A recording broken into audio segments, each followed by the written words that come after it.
Hello दोस्तों, the study IQ channel में आपका स्वागत है। आज हम देखेंगे टॉपिक 3, फिजिक्स का टॉपिक 3, जो टॉपिक चल रहा है पार्ट 3। जो टॉपिक चल रहा है वो चल रहा है टॉपिक यूनिट मीन्स मात्रक चल रहा है दोस्तों। और फिजिक्स NTPC रेलवे और स्पेशली ग्रुप डी की ये क्लास चलाई जा रही है, NTPC railway and group D की। आज हम जो बचा हुआ यूनिट है, यूनिट के जो रिमेनिंग पार्ट है, आज हम उसी पर डिस्कस करेंगे। दोस्तों, हमने 2 कॉल क्लास ऑलरेडी ले चुके हैं। फर्स्ट क्लास में ये बताया गया है कि यूनिट कितने टाइप के होते हैं और किस यूनिट से सारी यूनिट बनाई गई है। जो भी वर्ल्ड में जितनी भी यूनिट ली गई हैं वो किस यूनिट से डिराइव किया गया है। तो दोस्तों 3 टाइप्स के पहली यूनिट आई थी, जो अब अलग अलग जो कंट्री थे वो अपना चला रहे थे। LPS पद्धति, CGS पद्धति और MKS पद्धति। फिर MKS पद्धति से SI यूनिट आया और SI यूनिट में 2 टाइप के बने। एक बना बेसिक यूनिट और एक बना सप्लीमेंट्री यूनिट। बेसिक यूनिट में 7 टाइप के होते हैं और सप्लीमेंट्री यूनिट में 2 टाइप के होते हैं। बेसिक यूनिट जो है दोस्तों, मैं एक बार बोल दे रहा हूं, बेसिक यूनिट है लंबाई, द्रव्यमान, समय, विद्युत धारा, तापमान, ज्योति तीव्रता और पदार्थ की मात्रा। ये 7 हमारे क्या है, बेसिक यूनिट हैं।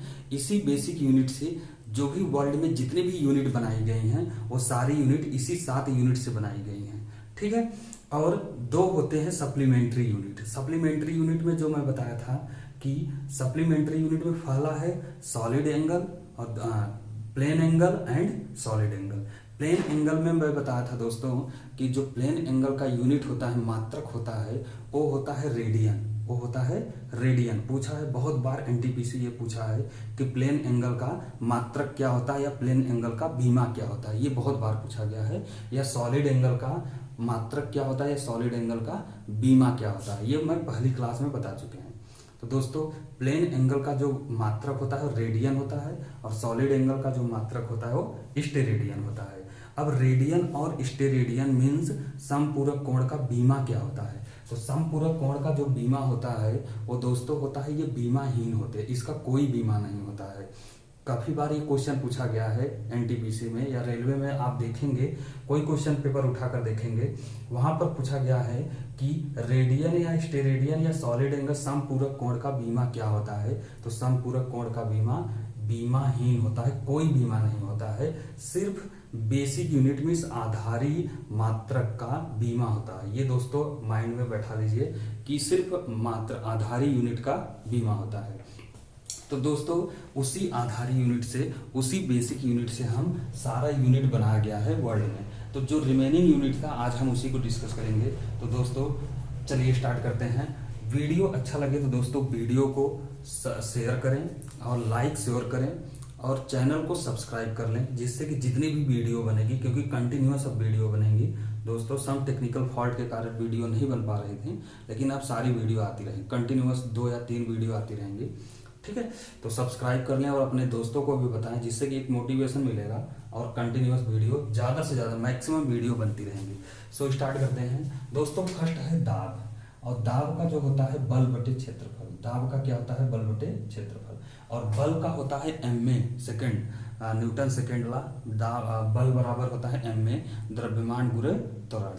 तो MA का जो मात्रक होता है kilogram metre second power -2 divide by क्षेत्रफल का होता है मीटर स्क्वायर, ठीक है। अगर हम इसको कंटिन्यू सॉल्व करें तो मीटर मीटर कट जाएगा, 1 बचेगा। इसको किलोग्राम मीटर पावर -1 और सेकेंड पावर -2। इसका अगर हम बीमा निकालें तो दोस्तों किलोग्राम का होता है m पावर 1। किलोग्राम का हमेशा बीमा m से डिनोट करते हैं, लंबाई का L से और टाइम का सेकंड का T से, ठीक है। तो किलोग्राम का m हो गया, लंबाई का L हो गया और सेकंड का T हो गया, पावर -2 -1 और 1। हमेशा जो बीमा होता है वो बड़े यूनिट में रखते हैं, ठीक है, बड़े ब्रैकेट में रखते हैं। हमेशा बीमा को बड़े ब्रैकेट में रखा जाता है। ये भी क्वेश्चन पूछा गया है कि बीमा को किस ब्रैकेट में रखा जाता है, तो बड़े ब्रैकेट में रखा जाता है हमेशा, ऑलवेज, ठीक है। ऐसे ही घनत्व बराबर होता है, तो घनत्व बराबर हमें पता है फार्मूला क्या होता है, द्रव्यमान बटे आयतन। दोस्तों ये फार्मूला बहुत ज़्यादा इंपॉर्टेंट है क्योंकि इसी पर क्वेश्चन पूछे जाएंगे, डायरेक्ट क्वेश्चन पूछे जाते हैं। तो आपको ये फार्मूला भी याद होने चाहिए, यूनिट भी याद होना चाहिए और बीमा भी याद होना चाहिए। तो दोस्तों इसका आसान सा तरीका जो होता है, अगर आपको फार्मूला याद रहे तो आप यूनिट भी निकाल सकते हैं और बीमा भी निकाल सकते हैं। ये बहुत सिंपल है, लेकिन आपको फार्मूला लर्न होना चाहिए, ये कंपलसरी है। ठीक है, आपको फार्मूला लर्न होना चाहिए, याद होना चाहिए। तो दोस्तों तो यहाँ घनत्व बराबर क्या हो जाएगा, द्रव्यमान बटे आयतन। घनत्व बराबर द्रव्यमान बटे आयतन। द्रव्यमान का होता है किलोग्राम और आयतन का होता है मीटर पावर 3। तो kilogram metre power -3, kilogram metre power minus, kilogram का हो जाएगा m और मीटर का होता है l, तो l पावर -3। और यहाँ टाइम नहीं दिया है इसलिए टाइम का 0 हो गया, टाइम का क्या हो जाएगा, 0 हो जाएगा। ठीक है, ऐसे होगा संवेग बराबर द्रव्यमान गुणे वेग। तो द्रव्यमान गुणे वेग का जो हम अगर बीमा निकालें, मात्रा निकालें, तो किलोग्राम मीटर सेकंड पावर -1 और किलोग्राम का होता है m, मीटर का होता है l और सेकंड का होता है t पावर -1। ठीक है दोस्तों, ठीक है। नेक्स्ट होता है आवेग। आवेग का जो फार्मूला होता है वो होता है बल गुणे समय। याद होना चाहिए दोस्तों, बल गुणे समय, क्योंकि इसी पर डायरेक्ट क्वेश्चन पूछता है। बल दे देगा, समय दे देगा, कहेगा आवेग निकालो। तो कुछ लोगों को यही नहीं मालूम होता है कि बल का फार्मूला, आवेग का फार्मूला क्या होता है, संवेग का फार्मूला क्या होता है, बल आघूर्ण का फार्मूला क्या होता है। ये सारे फार्मूले आपको याद होने चाहिए अगर फिजिक्स में अच्छे नंबर लाने हैं तो।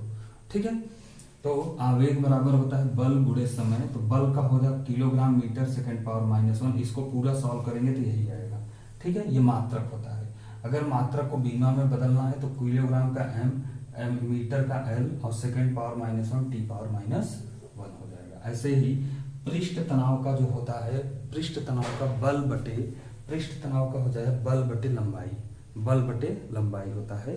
ये पृष्ठ तनाव का फार्मूला होता है। तो बल बटे लंबाई, तो बल का हो जाएगा kilogram metre power -1 metre second power -2 और लंबाई हो जाएगा मीटर, तो मीटर मीटर कट जाएगा तो किलोग्राम सेकंड पावर -2 आ जाएगा। ठीक, किलोग्राम सेकंड पावर -2। इसको जब सॉल्व करेंगे पूरा तो इसका बीमा जो हो जाएगा वो हो जाएगा m power 1 l power 0 t power -2। ठीक है दोस्तों, नेक्स्ट हो जाएगा कोणीय संवेग। तो कोणीय संवेग का जो फार्मूला होता है वो होता है द्रव्यमान गुणे वेग गुणे त्रिज्या।